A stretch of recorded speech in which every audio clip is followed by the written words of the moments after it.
this video I want to show you how to knit the garter slip stitch. This is a nice simple stitch pattern that uses just knit stitches and slipped stitches to create this really lovely dense texture of stitches. It's not a reversible pattern, so the front does look different to the reverse side, but the fact that both sides look good and the dense nature of the stitch makes it perfect for any project that you might want to make that requires a nice dense piece of fabric like washcloth or scarf, for instance. There are two versions of this stitch pattern that I've seen floating around. One is a 4-row repeat and the second one is an 8-row repeat.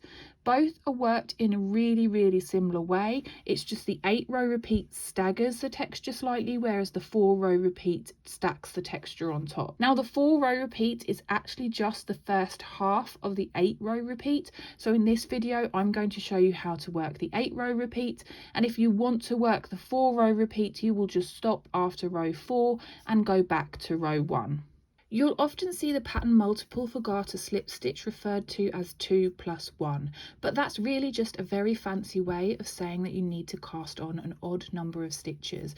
So you can cast on as many or as few stitches as you like, as long as it's an odd number, the stitch pattern will work. I like to use the long tail cast on for my projects, but you can use any cast on method that you prefer to use, it will work. For this tutorial, I'm just going to cast on a very small sample of 19 stitches, but you can cast on as many or as few stitches as you like for the project that you want to make. Row 1 is really nice and simple. You are going to work your way all the way across your row and you're going to knit every single stitch. Now in this stitch pattern, our odd numbered rows form the right side of our work. So every odd numbered row that you work, you will have the right side of your work facing you. So just to recap, row 1, you just want to knit all the way across and knit every single stitch. Row 2 is a wrong side row, and just like row 1, you want to work your way across and knit every single stitch. So the first 2 rows of this repeat are really nice and easy. Row 3 is the first row that we introduce our slip stitches and we start to build texture, and it's a 2-stitch repeat across the row. You are going to start by knitting the first stitch. This is not part of our 2-stitch repeat. This is that odd stitch that allows us to then carry on in pairs along the rest of the row. Then your 2-stitch repeat is as follows. You are going to slip one purlwise with the yarn at the back. So you're going to keep your working yarn at the back of your work and you're going to pop your right hand needle into the next stitch from right to left, so as if you were going to purl it. You don't want to go in from left to right. So slip it in from right to left and then just slip it from your left needle and onto your right needle. And then you are going to knit the next stitch. But you want to make sure that your working yarn stays to the back of this stitch. So let's go over that again. You are going to slip one purlwise with the yarn at the back. So you're going to keep your working yarn at the back. You're not going to knit the stitch. You're just going to slip it as if to purl from your left needle to your right needle. And then you are going to knit the next stitch. So those are the 2 stitches that you want to repeat until the end of the row. And if you have worked your row correctly, you should finish on a knit 1. Row 4 is very similar to row 3 with one distinct difference. We are going to slip the stitch in a different way. So you want to start by knitting the first stitch. And then you want to slip the next stitch purlwise with the yarn in front. So we want the yarn to come to the front of our work and not stay behind. I'm a continental knitter, so the way I do this is I lift the yarn onto my right hand needle, slip the stitch in that same way as before, so from right to left, slip it from my left needle to my right needle, and then I just pull the right needle behind so that that working yarn drops in front. And then you are going to knit the next stitch. And it's that 2-stitch repeat all the way across the row. So let's cover it once more. You're going to slip that stitch purlwise with the yarn in front. So catch that yarn with your right hand needle, slip the stitch by popping your needle from right to left, not from left to right.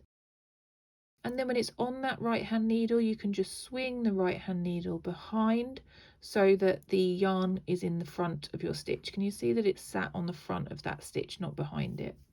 And then you're going to knit the next stitch. So it's slip one purlwise with the yarn in front and knit one all the way to the end of the row. and if you have worked your stitches correctly, you should finish on a knit one. Now if you're wanting to work the 4-row repeat version of this stitch, then you can stop here after row 4 and go back to row 1. If you want to knit the 8-row version, then you need to carry on with me and we will cover rows 5 to 8. Row 5 is a right side row. It is another really simple row. You just want to knit your way all the way along the row. Every single stitch on this row is a knit stitch. Row 6 is exactly the same as row 5, so you are just going to knit every single stitch all the way across your row. The only stitches we work on row 6 are knit stitches, so it is nice and easy. Row 7 is another row that adds texture, and it is very similar to row 3, but so that we stagger our stitches slightly, we're going to start by knitting the first 2 stitches. Then just like with row 3, you are going to slip the next stitch purlwise with the yarn behind and then knit 1 stitch. And you want to repeat these 2 stitches until you have 1 stitch left to work. So that is slip 1 purlwise with the yarn behind and knit 1 all the way along your row until you have just 1 stitch left to work. And if you have counted your stitches correctly, that final stitch should come after you have knitted a stitch. So we're just at the end of the row here now. I've knitted a stitch and I've got 1 stitch left, and that very last stitch of your row you also want to knit. Row 8 is the very last row of our repeat, and you want to start like you did with row 7 by knitting the first 2 stitches. Then we are going to slip a stitch, and like we did with row 4, we are going to slip it purlwise with the yarn in front this time. So I pick up my working yarn like that, but if you want to lift your working yarn to the front of your work, that's fine. Pop your right hand needle into the next stitch from right through to left, so as if to purl.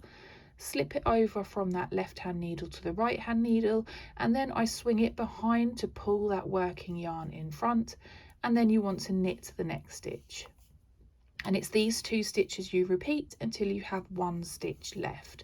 So that is slipping 1 purlwise with the yarn in front and then knitting 1 all the way until you have 1 stitch left. And if you have worked your row correctly, that should come after a knit 1. So you should get to the end of your row with 1 stitch left after you have knitted a stitch and not after you have slipped a stitch. So you can see here I'm approaching the end of my row. I've got 1 stitch left to work, and it's going to come after a knit 1, and that final stitch I am also just going to knit. And that is your 8-row repeat. Now you would work these 8 rows as many times as you need until your project is the size that you want it to be. If you're wanting to have a nice symmetrical project top and bottom, then when you cast off, you want to cast off knitwise on either a row 2 or a row 6, so on the second of your 2 knit rows in your block of 8 rows. So as long as you are knitting with the wrong side facing you, then that is the point to cast off. And that's how you knit the garter slip stitch. That is all from me for today. All that's left to say is that if you would like some written instructions to follow along to with this video, I have popped them on my blog, and I will link that down in the description below. And I'll also leave you with another stitch tutorial here that you might like to have a go at as well.